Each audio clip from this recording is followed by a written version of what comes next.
everybody, and welcome to Bariatric Surgery for the Mind. We're here to offer you a program that we're showing right here that is going to make you a specialist in the field of bariatric surgery hypnosis. I myself, Marion Kilkenny and Rosemary Shulman, have come together to produce this program, and hopefully you'll find it's something that you really want to get involved in, because without you, we don't have anywhere to go. We need the hypnotists in the world to join us in this crusade to handle this issue of failed bariatric surgery that many clients have had to face over the past several years, and we're here to put an end to it. So rest assured that when you finish with a course like this, you will know everything there is to know, and the current information that's out there today. And the information that you will be getting could be used anywhere from a small town in Nevada to a large city in New York. The protocols are basically the same. All about the food intake, you'll be learning about the actual procedures themselves, the pre and post-op care, the verbiage that you'll be using, the language that you'll be talking about to the clients and to the healthcare team, and how you fit in. You will not be perceived in this industry as a threat. You will be perceived after a course like this as being an integral part of that new industry. And we're learning as we go along. That means the medical team is learning. We're learning also that we're failing. And that's why this is a great opportunity for all hypnotists to get involved, because they have not seen the work we have done.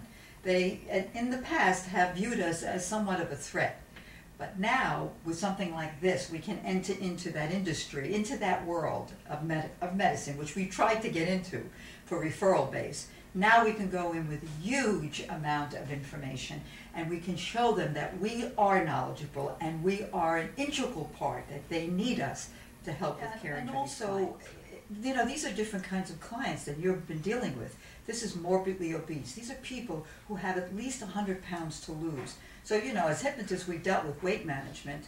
That's been our bread and butter. But now this takes it to the next level. Now you are an expert in weight management, not just because you're dealing with overweight clients, but now you're going to the gamut of all of the overweight clients that are out there. And remember, again, these are, we talk about this in terms of what they are functioning as psychologically, socially, spiritually, all of the aspects of what an obese client goes through.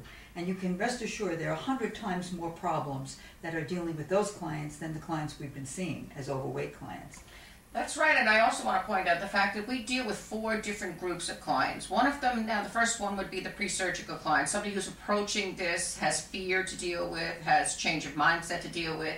This is a brand new world to them. They see it out, they see a future as a slim person, but they need to be equipped with only information and mind change that us hypnotists can give them. And they're not getting, right? They're not getting this kind of care when they go see their surgeon with their team. They're only really seeing the surgeon for the actual description of the surgery. But the team members that are involved only see them once or twice. They don't have a continuous weekly or bi-monthly or whatever program that's set out. They're treated... Which leads to the second group that we deal with, are the failing post-surgical clients. We actually have in between that, we have the post-surgical client, which is the newly surgical client, who we can get a hold of as soon as they come out of surgery to change these mindsets before they fail. But the third group, as Rosie was saying... Aren't we there also with the failing, with the surgical, is to make sure that they stay with their protocols, because a lot of them test it. Yeah, as a part of the surgical team. Correct. Yes.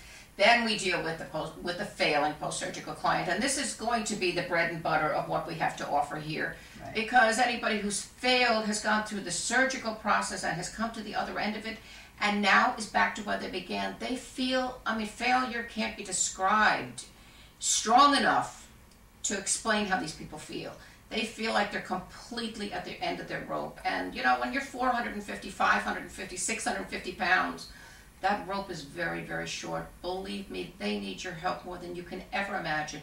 And then the last group that we're going to talk about is the group that we're aware is being offered and out by other groups, other programs, which is fabulous. This is the person who does not qualify through the insurance companies and is obese, doesn't have insurance possibly. For some reason or another, they don't qualify and they're not going to be given the opportunity to have the actual surgery, which means you can offer them the virtual surgery. And that's what's being offered by many other groups. But those groups are only offering that. But also, Marion, those groups are not really going into the medical issues associated with doing a virtual surgery. Okay, sometimes these clients transfer one obsessive behavior to another obsessive behavior. And that's why it's so important that we are perceived as part of a team approach and not separate, because those kinds of programs are considered threat to that kind of medical point as well, that there is such a fine line between somebody who's morbidly obese and somebody who's anorexic. And if you give them a virtual restriction, which the mind is very, very capable of doing, we have no questions about that. But if you just give this person a virtual restriction and don't follow through with the protocols that are necessary for anybody who's had a bariatric restriction, then you could very well be dealing with somebody who likes the idea of not having to feed themselves, and then you go to the other side of the realm, which is very, very dangerous. You have to be educated on how to handle these clients from the beginning through the whole process, right through to the end. And you will be perceived as an expert. I can tell you anyway. We thank you for spending the time and learning about this. And we certainly look forward to working with you as a group. Thank you very much for participating.